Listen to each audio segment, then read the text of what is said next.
Hello, this is going to be lesson 4.3. We're going to be graphing non-proportional relationships in the slope-intercept format. Okay, here we are, graphing linear non-proportional relationships using slope-intercept format. So your standards, I can use slope-intercept form to graph a line, and I can analyze linear graphs. It's working from 8F3. Interpret the equation y equals mx plus b as defining a linear function whose graph is a straight line. Give examples of functions that are not linear. Okay, I'm going to minimize myself. And here we go. Oh, one more, 8F4. So we're going to be able to construct a function to model a linear relationship between two quantities, determining the rate of change and initial value of the function from a description of a relationship or from two xy values, including reading those from a table or from a graph. You've done a lot of this already. Interpret the rate of change and initial value of a linear function in terms of the situation it models and in terms of its graph or a table of values. Okay.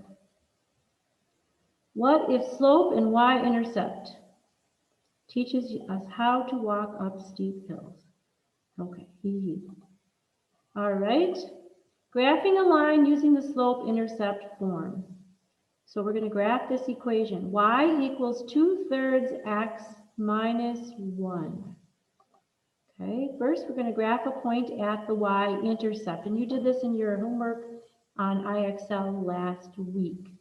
So the y-intercept is at which point? -1, right? It's where the graph is going to hit the y-axis at -1. So there's your y-intercept. Remember that at the y-intercept, x is equal to 0, and the y-coordinate is the y-intercept. So that would be point 0, -1. So there's your y-intercept, your b, point is 0, -1. Step 2, use the slope to find a second point. Okay, you need 2 points to make a line, so we need to get one more point in order to connect the dots. So our slope is 2/3, that's rise over run. Rise is 2, 3 is the run, or to the left or right. So there's your slope. Rise over run. Rise is 2, run is 3. So the run is the horizontal, the rise is the up and down. So we're going to rise two units from where we're at, and then we're going to run 3 units from where we're at, and we're going to put the point there. So what point is that? That is point 1, 2, 3, and it goes up 1. So that's point 3, 1. I'll actually write that there. This is point 3, 1. And then we're going to connect the dots. That is our line. We have just graphed y equals 2/3 x minus 1. And note that this 2/3 is positive, so we should have a positive sloping line, which we do. Also note that rising positive is up, rising negative is down, so not really rising, you're going down. And left is negative for the horizontal, and right is positive for the horizontal.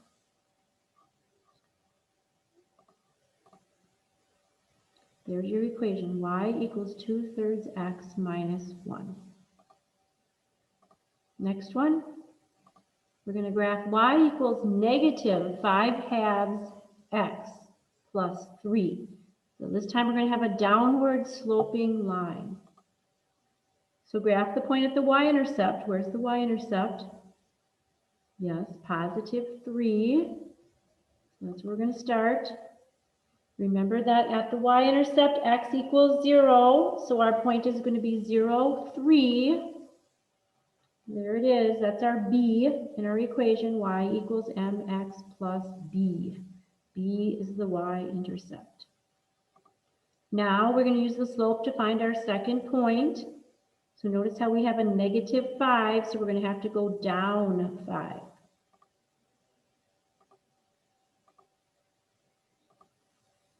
So here we go, down 5 units from our point, our y-intercept point, and then we're going to go to the right 2, because only one of those numbers is negative.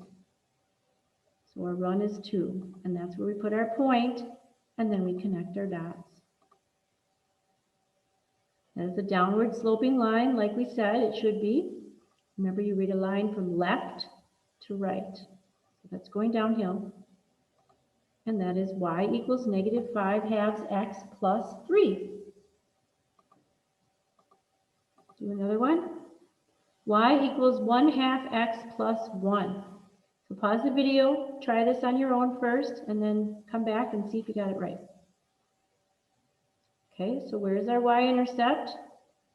1, right? So 0, 1 is our y-intercept. X is always 0 at the y-intercept. There it is, 0, 1. And then we rise 1 and run 2. Rise over run.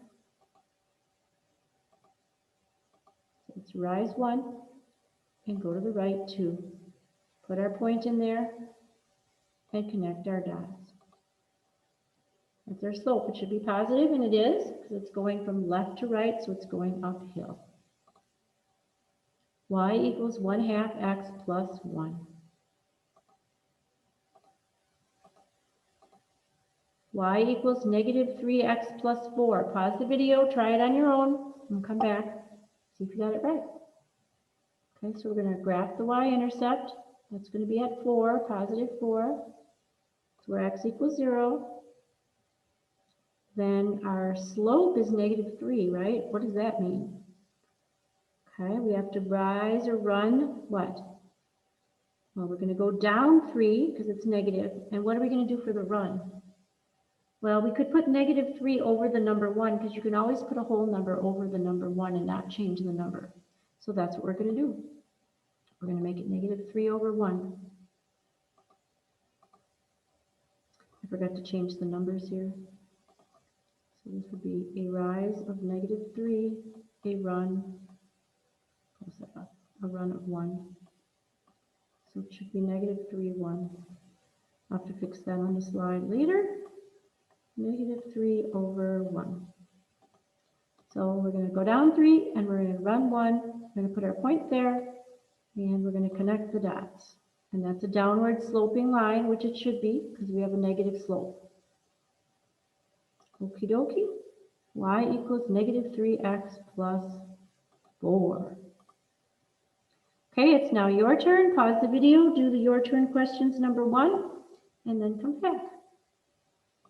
Okay, welcome back. This graph shows the relationship between a man marrying a woman 7 years younger than he. And it really does. Take a look at it. It really works.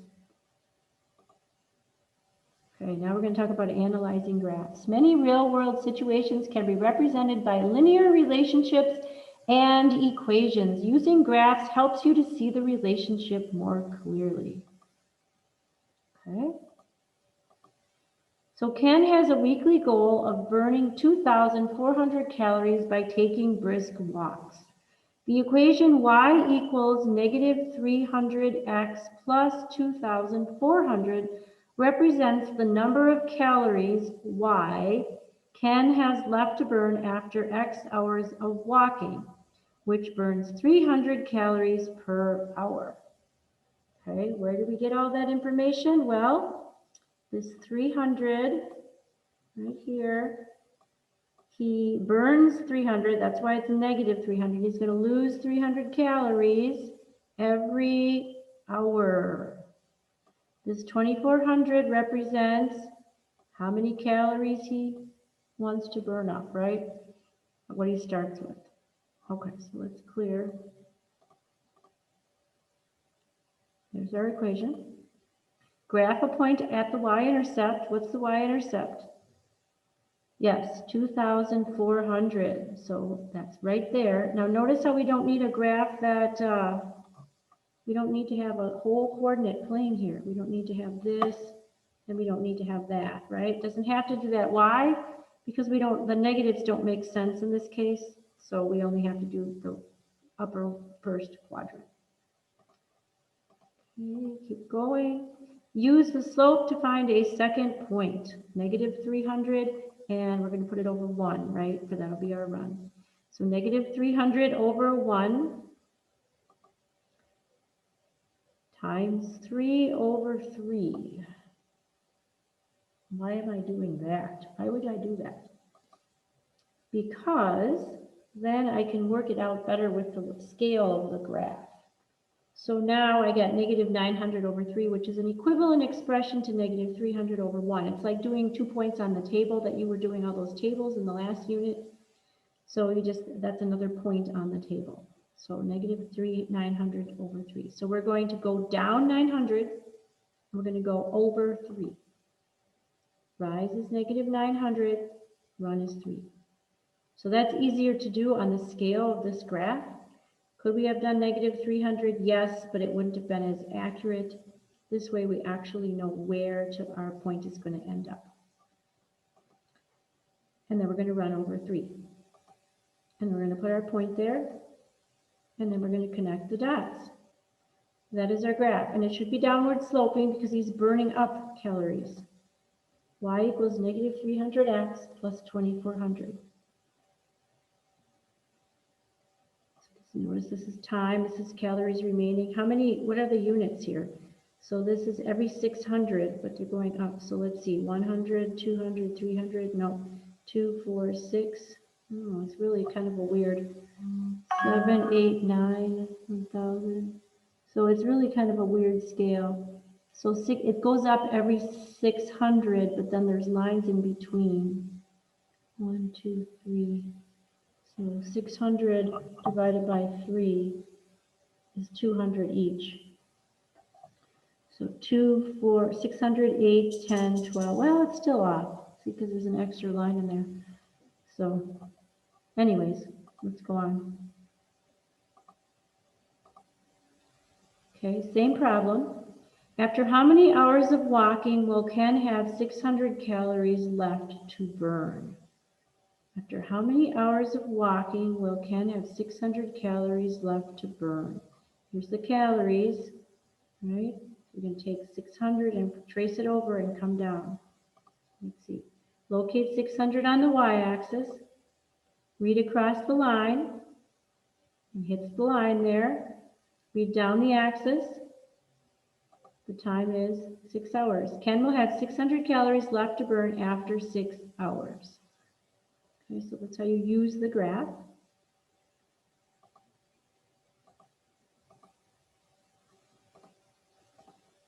After how many hours will Ken reach his weekly goal? What's his weekly goal? His weekly goal is to burn 2,400 calories. Ken's goal is to burn 2,400 calories per week. It says it in the problem. Ken will reach his weekly goal when the number of calories left to burn is 0. Right? Right. Locate 0 on the y-axis. Read across the line, read down the x-axis. So when his calories, when he's burned them all up, how many hours would that be? He went all the way across. Should be 8, right? So it will take him 8 hours to reach his goal of burning 2,400 calories. So he has to walk for 8 hours. That's like a whole day. Okay. Now you get to try a problem like this. Why does it say your turn number 2? Isn't this the first one? Okay. No, this must have been the second one. All right, let's go on. Find the coordinates. Find 4 coordinates on the line with a slope of 3 and a y-intercept of negative 5. Write the equation. Slope of 3 and y-intercept of negative 5. If it's a slope of 3, it shouldn't be a negative. Maybe I was supposed to put a negative sign in front of there. Let's see. Select 4 values to put into the equation for x and solve for the y values. Yeah, I think I should have put a negative sign right in here. Negative 3. Okay, so we're going to solve. We're going to put 4 values in to solve the equation. So we put in negative 1 for x. We solve it. Why What am I doing here? Oh, -3 times -1 is +3. Okay, I'm okay. -5. So y is going to equal -2. 3 minus 5 is -2. There's 1 point. -1, -2. Okay, let's do this again. Let's plug in 0 this time. -3 times 0 is 0. -5. 0 minus 5 is -5. So that point is going to be 0, -5. Let's do that again. This time we're plugging in 1. -3 times 1 is going to be -3 minus 5. It's -3 minus 5. That's the same as -3 plus -5. So it should be -8. And there's our -8. So what point is that one? 1, -8. And let's do it again. We need 4 points. Let's plug in 2. 2 times -3 is going to be -6 minus 5. So that's the same as -6 plus -5. So it should be -11. So y equals -11. So that point is 2, -11. So select 4 values to put into the equation for x. Okay. All right, you get to try this, and we'll see you back in a minute. Okay, let's focus on higher order thinking. A student says that the slope of the line for the equation y equals 20 minus 15x is 20, and the y-intercept is 15. Find and correct the error. What's the student's error? Did you notice anything in this equation? What did you notice? Did you notice that they're backwards? The x value is coming second, and the constant is coming first. You can write an equation that way. You just have to realize that you've got it a little bit out of order. So your slope is still going to be the number in front of the x, though, and your y-intercept is still going to be the constant. The coefficient in front of the x is always the slope. So -15 is the slope. Even though it comes second in the equation, it's still the slope. The other number 20 is the y-intercept. The equation is written in the wrong order, but that doesn't change which number is the slope and which is the y-intercept. Suppose you know the slope of a linear relationship and a point that its graph passes through. Can you graph the line even if the point provided is not the y-intercept? Can you? Well, actually, you're going to get a chance to try this with the IXL assignment for this week. So yes, you can plot the point and use the slope to find a second point. Then you connect the dots to draw your line graph. So let's see how that works. So we'll graph the following lines on the graph. Y equals 3x, y equals 3x minus 3, y equals 3x plus 3. Oh, no, this is a different problem now. Okay, so let's graph the first one, y equals 3x. There is no b. That means our point, our y-intercept is 0. When there is no b, the y-intercept is 0. So here it is, 0, 0. And we're going to rise 3, and we're going to run 1. Put a point there and connect the dots. So that's y equals 3x. Now we're going to do y equals 3x minus 3. Our y-intercept is -3. There it is. And then we're going to rise 3 and run 1, just like we did before. Same slope. Notice how these all have the same slope. They just have different y-intercepts. Connect the dots, and there's our line. That is y equals 3x minus 3. Let's do the third equation. Y equals 3x plus 3. So we're going to put our y-intercept at +3. We're going to rise 3 and run 1 and connect the dots. That is y equals 3x plus 3. What do you notice about these lines? What do you notice? They all have the same slope. They all have different y-intercepts. Those lines are actually parallel. They will never ever touch. If you were to continue those lines into space, either direction, they will never ever crisscross because they are always the same distance apart. Why? Because they have the same slope. So all of these lines have the same slope. Lines with the same slope are called parallel. So that's a key thing to remember, that parallel lines have the same slope, always and forever. Lines that are parallel will have different y-intercepts, but the same slope. Notice how the y-intercept is here, and it's down here.